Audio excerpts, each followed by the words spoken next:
இறை இயேசுவில் அன்புக்குரிய சகோதரர்களே சகோதரிகளே, தந்தை ஒருவர் தன்னுடைய அலுவலக பணியை தன்னுடைய வீட்டிலே வந்து செய்து கொண்டிருந்தார்.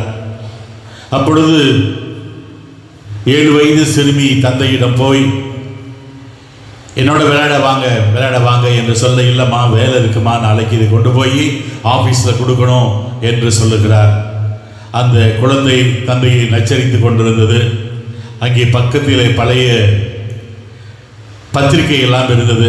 அதில் ஒரு பத்திரிகையில் இருந்த உலக படத்தை அந்த தந்தை பிரித்து எடுத்து அதை துண்டு துண்டாக கிழித்து மகளிடம் கொடுத்து, இதை போய் ஒட்டிக்கிட்டு வா, அப்புறமா விளையாடலாம் என்று சொல்ல, அந்த சிறுமி அந்த தந்தை கொடுத்த அந்த துண்டு காகிதங்களை எடுத்து சென்று ஒரு அட்டையில் மிக அழகாக ஒட்ட ஆரம்பித்தாள்.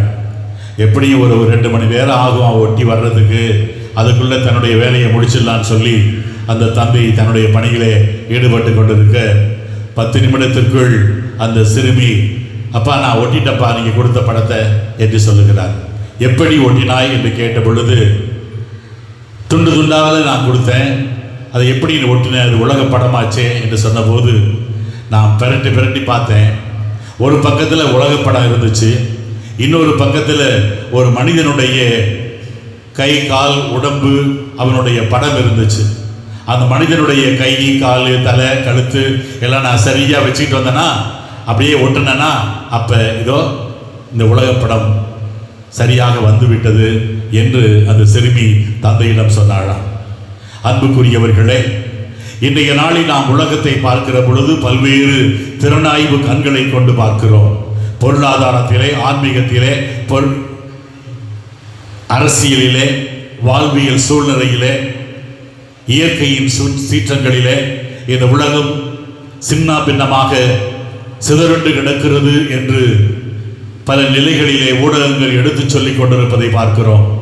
ஆனாலும் எப்படி அந்த சிதறுண்டு கிடந்த அந்த படத்தை அந்த சிறுமி அந்த மனிதனுடைய உடல் அமைப்பை வைத்துக்கொண்டு ஒன்று சேர்த்து அதை முழுமையாக உலக படமாக அவரால் ஒட்ட முடிந்ததோ, அவ்வாறு இந்த மனித குலத்தை கடவுள் படைத்திருக்கிறார். படைத்ததை நம்மிடம் ஒப்படைத்திருக்கிறார். அதை பாதுகாக்க வேண்டிய பொறுப்பையும் நம்மிடம் ஒப்படைத்திருக்கிறார் என்பதைத்தான் இன்றைய வாசகங்கள் நமக்கு எடுத்து இயம்பிக் கொண்டிருக்கிறது.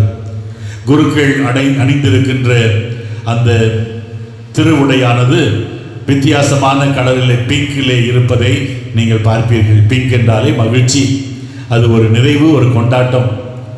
இந்த ஞாயிறு மகிழ்ச்சியின் ஞாயிறு என்று கொண்டாடப்படுகிறது, களிப்பூட்டும் ஞாயிறு என்று கொண்டாடப்படுகிறது. ஏனெனில் இன்னும் ஒரு சில வாரங்களிலே நாம் புனித வாரத்தை கொண்டாட இருக்கிறோம். ஆகவே இப்பொழுது நாம் இறைவன் இரக்கமுள்ளவராக இருக்கிறார்.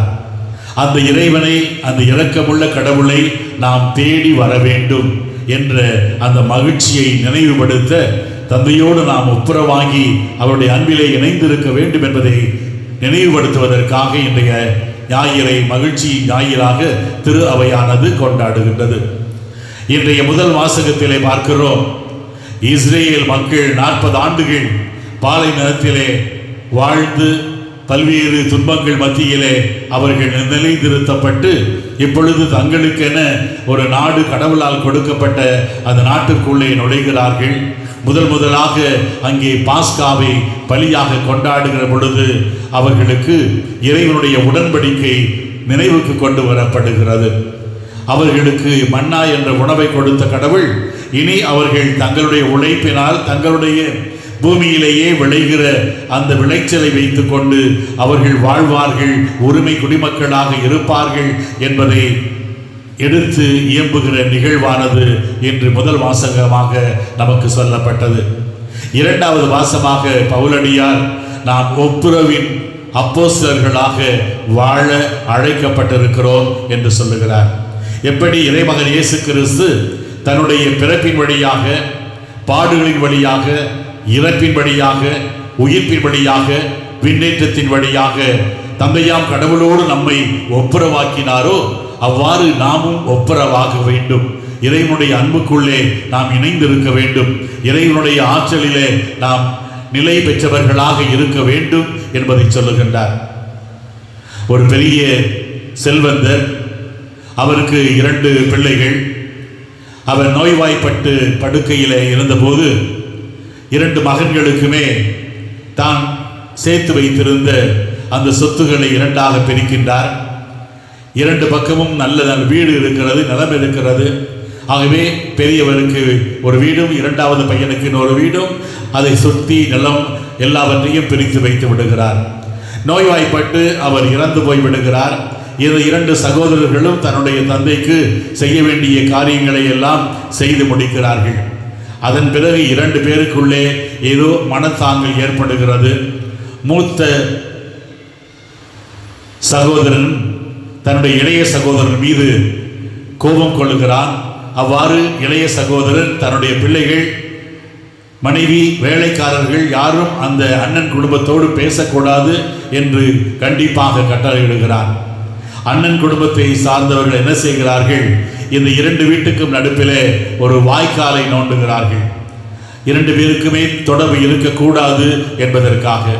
ஆகவே அவருடைய மிருகங்களோ அல்லது குருவிகளோ அல்லது அவருடைய பறவைகளோ எதுவுமே கூட இங்கு வரக்கூடாது என்று அவர்கள் விரட்ட ஆரம்பித்தார்கள். இப்படிப்பட்ட நிலையிலே இருக்கிற பொழுது ஒருவன் வேலை தேடி வருகிறான். அப்பொழுது அந்த அண்ணனை பார்த்து, எனக்கு ஏதாவது வேலை கொடுங்கள், எனக்கு சாப்பாடு கொடுத்தா போதும், நான் இங்கேயே தங்கி நீங்கள் சொல்லுகிற வேலையை நான் செய்துவிட்டு நான் ஊருக்கு போகிறேன் என்று சொல்லுகிறார். உனக்கு என்ன வேலை தெரியும் என்று கேட்ட பொழுது, எனக்கு தச்சு வேலை தெரியும், ஆகவே நான் ஏதாவது மர வேலை கொடுத்தீர்களானால் நான் அதை செய்வேன் என்று சொல்லுகிறார். அப்பொழுது அண்ணன் தான் வைத்திருந்த மிக நேர்த்தியான சில மரங்களிலிருந்து எட்டி எடுக்கப்பட்ட பலகைகளை எல்லாம் அந்த தச்சனிடம் கொடுத்து, இதோ இந்த வாய்க்காலுக்கு என்னுடைய பிள்ளைகள் போகாமல், என்னுடைய தம்பியினுடைய பிள்ளைகள் வராமல், மிருகங்கள் வராமல் இருக்க ஒரு தடுப்பு சுவரை நீ அமைக்க வேண்டும். ஆகவே நான் வெளியூருக்கு செல்லுகிறேன், 2 நாளுக்கு பிறகு நான் வருவேன், அதற்குள் உனக்கு தேவையான எல்லா பொருட்களும் இங்கே இருக்கிறது, உணவு இருக்கிறது, நான் குடும்பத்தோடு நான் வெளியூர் செல்லுகிறேன், வந்த பிறகு நான் உனக்கு ஊழியம் கொடுக்கிறேன் என்று சொல்லிவிட்டு அவர் வீட்டை விட்டு புறப்பட்டு விட்டார். 2 நாளுக்கு பிறகு தன்னுடைய வீட்டுக்கு வருகிற பொழுது இவருக்கு அதிர்ச்சி காத்திருக்கிறது. தூரத்திலேயே வரும்போது அந்த பெரிய பலகையால் செய்யப்பட்ட தடுப்பு சுவர் இருக்கும் என்று எதிர்பார்த்து வந்தார். ஆனால் அங்கே சுவர் இல்லை. அதற்கு மாறாக அங்கே ஓடுகின்ற அந்த வாய்க்காலை கடந்து செல்வதற்காக ஒரு மர பாலமானது அமைக்கப்பட்டிருந்தது. இதை பார்த்து அந்த சகோதரனுக்கு அதிர்ச்சி. நான் என்ன சொன்னேன், நீ என்ன செய்திருக்கிறாய் என்று சொல்லி அந்த பாலத்தின் ஊடே நடக்க முயற்சி செய்கிறார். எதிர் நிலையிலே இருந்த தன்னுடைய சகோதரனும் அந்த பாலத்தை நோக்கி வருகிறான். தன்னுடைய சகோதரன் தான், அண்ணன் தான் இந்த பாலத்தை கட்ட சொல்லி இருப்பார் என்ற நிகழ்ச்சியிலே அண்ணனை பார்த்து நன்றி சொல்வதற்காக வருகிறார். 2 பேருமே அந்த பாலத்தை நடுவிலே சந்திக்கின்றார்கள். 2 பேரும் ஆழ தழுவிக்கொண்டார்கள். பழைய பகைமை மாறியது. அங்கே அவர்களுக்குள் நம்பிக்கையும் அன்பும் பிறக்க ஆரம்பித்தது. 2 குடும்பங்களும் ஒன்று சேர்ந்தது. பெற்றோராக பிள்ளைகளை அன்பு செய்தார்கள், பிள்ளைகளாக பெற்றோர் அன்பு செய்தார்கள். வேலைக்காரர்கள் ஒருவரோடு அந்த இணைந்து வேலை செய்ய ஆரம்பித்தார்கள். அங்கே ஒரு மகிழ்ச்சி, கொண்டாட்டம், ஒரு சமாதானம் நிலவியது. பிற்காலத்திலே எங்கே அவர்கள் சந்தித்தார்களோ அந்த இடத்திலே ஒரு சிற்றாலயமானது அன்பின் ஆலயமாக கட்டப்பட்டது என்று சொல்லுகிறார்கள்.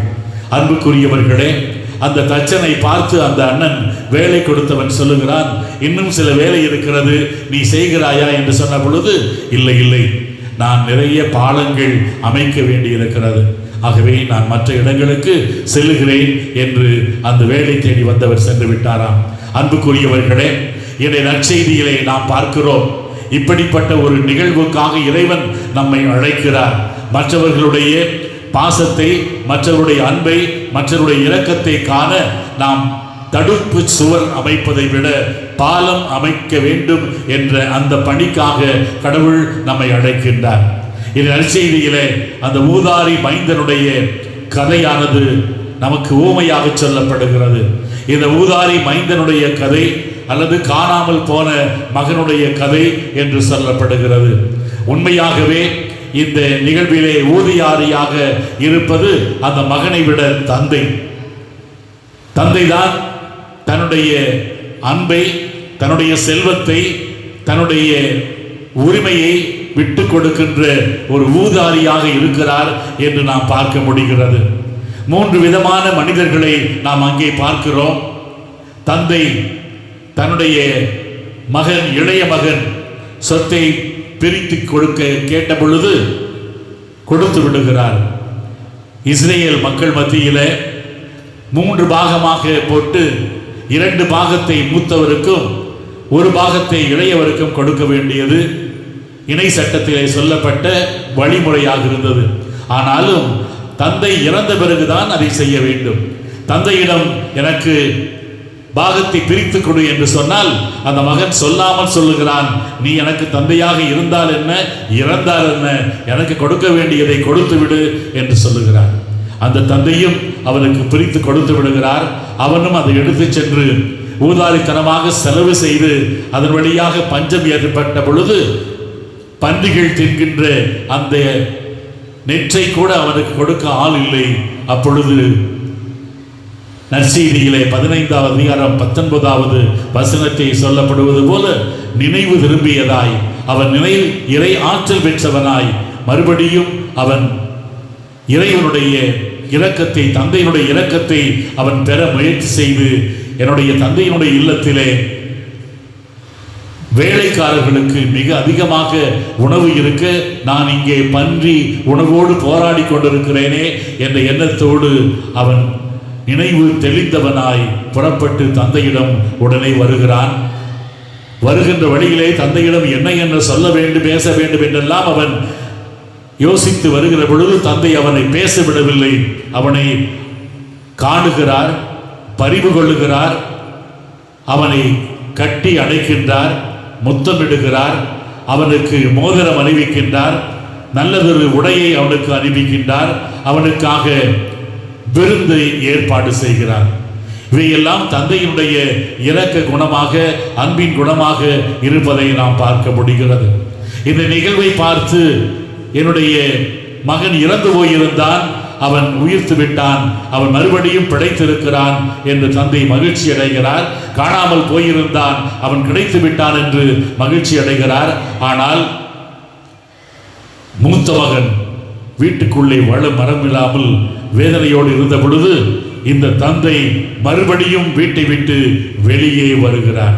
வெளியே வந்து தன்னுடைய மூத்த மகனை பார்த்து, இதோ உன்னுடைய சகோதரன் வெளியே போயிருந்தான், வந்து விட்டான் என்று சொன்ன பொழுது அவன் உம்முடைய மகன் என்று தன்னுடைய சகோதரன் என்று சொல்லாமல், நான் உன்னுடைய வீட்டிலே அடிமை போல் நான் வேலை செய்தேனே என்று சொல்லுகிறார்.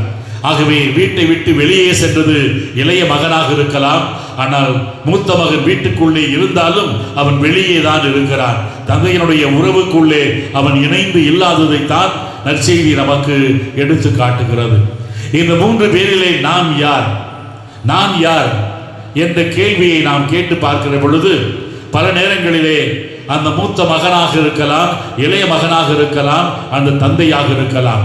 ஒவ்வொருவருடைய வாழ்க்கை சூழ்நிலையிலும் பல நேரங்களிலே 3 பேரிலே ஒருவராக நாம் இருந்து கொண்டிருக்கலாம். ஆகவே அல்லது மற்றவர்களை அப்படிப்பட்டவர்களாக நாம் கணித்து கொண்டிருக்கலாம்.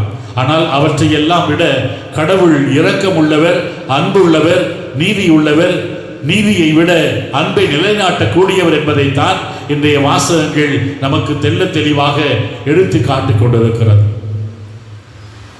மருத்துவர்களுக்கான ஒரு ஆய்வு நடந்தது. அந்த ஆய்விலே கொடுக்கப்பட்ட அந்த பல்வேறு கேள்விகளிலே, நீங்கள் மருத்துவம் படித்திருக்கிறீர்கள், உங்களிடம் வருகின்ற நோயாளிகளை எத்தனை சதவீதம் உங்களால் மருத்துவம் செய்து முழுமையாக நலம் பெற முடியும் என்று கேட்ட பொழுது நிறைய பேர் குறைந்த சதவீதம்தான். நிறைய பேர் மருத்துவத்தை தேடி வருபவர்கள் வெறும் உடல் நோயால் வரவில்லை, மனநோயால் வருகிறார்கள், மன பாதிப்பால் வருகிறார்கள், தனிமையால் வருகிறார்கள். ஆகவே அவர்களுக்காக எங்களால் மருத்துவ ரீதியாக செய்ய முடிவதை எங்களால் செய்ய முடியவில்லை. அதற்கு மனநல மருத்துவர்கள் தான் அவர்களை கண்காணிக்க வேண்டும், அவர்களுக்கு மருத்துவம் செய்ய வேண்டும் என்று அந்த மருத்துவ அறிக்கையிலே மருத்துவர்கள் எழுதி வைத்திருந்தார்களாம். அன்புக்குரியவர்களே, ஒருவேளை ஊதாரி மைந்தன் என்றவுடன் நம்முடைய உறவுக்காரர்களே, நம்முடைய வீட்டிலே இருக்கிற அந்த ஒரு மகனை பற்றி நினைத்துக் கொண்டிருக்கலாம். ஆனால் அதே நேரத்திலே பிள்ளைகள் மத்தியிலே என்னுடைய தாயும் தந்தையும் ஊதாரியாக இருக்கிறார்களே, எப்பொழுது என்னை விட்டு போய்விடுவார்கள், எப்பொழுது எங்கள் குடும்பத்தை விட்டு புறக்கணிப்பார்கள் என்ற ஏக்கமும் ஏமாற்றமும் பிள்ளைகள் மத்தியிலும் இருந்து கொண்டிருப்பதை இன்றைய நாட்கள் நமக்கு செய்தியாக சொல்லப்பட்டுக் கொண்டிருக்கிறார். ஆகவே நாம் குடும்பங்களுக்காக ஜெபிக்க அழைக்கப்படுகிறோம். அன்புக்காக ஏங்கிக் கொண்டிருக்கிற அந்த பிள்ளைகளுக்கு அன்பை தருகிற பெற்றோர் தேவைப்படுகிறார்கள். பெற்றோருடைய பாதுகாப்பு இல்லாமல் முதியவர்களாய் அவர்கள் ஒவ்வொரு நாளும் தன்னுடைய பிள்ளைகளுடைய வருகைக்காக காத்திருக்கிற அந்த பெற்றோருக்கு நல்ல பிள்ளைகளாக இருக்க வேண்டிய பிள்ளைகளும் இன்றைய நாளிலே ஊதாரி மைந்தனை போல திரும்பி வர வேண்டியவர்களாக இருக்கின்றார்கள். ஆகவே அந்த தந்தையை நோக்கி வந்த மகனை போல மகனை நோக்கி தந்தையும் செல்லுகிறார், தந்தையை நோக்கி மகனும் செல்லுகிறார் என்பதை பார்க்கிறோம். தன்னுடைய வீட்டிலிருந்து கோபித்துக் கொண்டு சென்ற மகனை வீட்டுக்கு அழைக்க அந்த தாய் கேட்கின்றாள். அந்த தாய் தன்னுடைய கணவனை பார்த்து, உங்களிடம் நான் கேட்கின்ற கடைசி ஆசை என்னுடைய மகனை நான் பார்க்க வேண்டும், ஆகவே எப்படியாவது மகனை வீட்டுக்கு வரவழையுங்கள் என்று சொல்ல, அந்த தந்தை செய்தித்தாளிலே தன்னுடைய மகனுக்கு ஒரு கடிதம் எழுதுகிறார். அன்பு மகனே, நான் உன்னை முழுவதாக மன்னிக்கின்றேன். வருகின்ற ஞாயிற்றுக்கிழமை மதியம் 12 மணிக்கு நம் ஊரில் இருக்கிற அந்த பூங்காவிற்கு நீ வா. நான் உன்னை உன்னுடைய அம்மாவிடம் அழைத்து செல்கிறேன். உன் அம்மா உன்னை பார்க்க வேண்டும் என்று ஆசைப்படுகிறார்கள். நான் முழுவதுமாக உன்னை மன்னித்து விட்டேன், வா என்ற அந்த செய்தியானது, அந்த கடிதமானது பத்திரிகையிலே இருந்தது. அந்த 12 மணிக்கு தன்னுடைய மகன் வருவான் என்று இந்த தந்தை அந்த பூங்காவிற்காக காலை 9 மணிக்கே சென்று விடுகிறார். ஆனால் சாறை சாறையாக நிறைய இளைஞர்கள் பெரியவர்கள் அந்த பூங்காவிற்கு வந்து கொண்டிருந்தார்கள். அவர்களை பார்த்து எங்கே எதற்காக என்று கேட்ட பொழுது, இதோ என்னுடைய தந்தையை நான் பார்க்க போகிறேன், என்னுடைய தந்தையை பத்திரிகையிலே விளம்பரப்படுத்தி இருந்தார் என்று சொல்லி ஏறக்குறைய 400க்கு மேற்பட்டவர்கள் அந்த பூங்காவிற்கு வந்திருந்தார்களாம். ஆனால் ஒரே ஒரு தந்தை தான் தன்னுடைய மகனுக்காக அந்த கடிதம் அந்த பத்திரிகையிலே எழுதியிருந்தார். அத்தனை பேரும் தன்னுடைய தந்தையோடு ஒப்புரவாகும் என்ற ஆசையோடு அங்கே காத்திருக்கிற உணர்வுகளை பார்க்க முடிகிறது. ஆகவே இந்த நாளிலே, இந்த மகிழ்ச்சியினுடைய ஞாயிறே, நாம் கழிவு கூறுகின்ற கடவுளை, நம் மீது நிபந்தனையற்ற முறையிலே அன்பு செய்கின்ற கடவுளிடம் நம் குடும்பத்தை ஒப்படைப்போம். யார் யாருக்கு ஆறுதல் தேவைப்படுகிறதோ, யார் யாருக்கு அடைக்கலம் தேவைப்படுகிறதோ, யார் யாருக்கு உதவிகள் தேவைப்படுகிறதோ அவர்களுக்கு இறை நம்பிக்கையையும் இறை ஆற்றலையும் பெற்றுத்தர நம்முடைய வார்த்தையாலும் நம்முடைய வாழ்க்கையாலும் நம்முடைய ஜெபத்தாலும் துணை இருப்போம். அப்பொழுது இறை பிரசன்னத்தை நாம் பார்ப்போம். அப்பொழுது நாம் கொண்டாடுகின்ற இந்த நற்கருணை வழி அர்த்தமுள்ளதாக, நம்பிக்கைக்குரியதாக, நம்மை வாழ்விக்கின்றதாக இருக்கும்.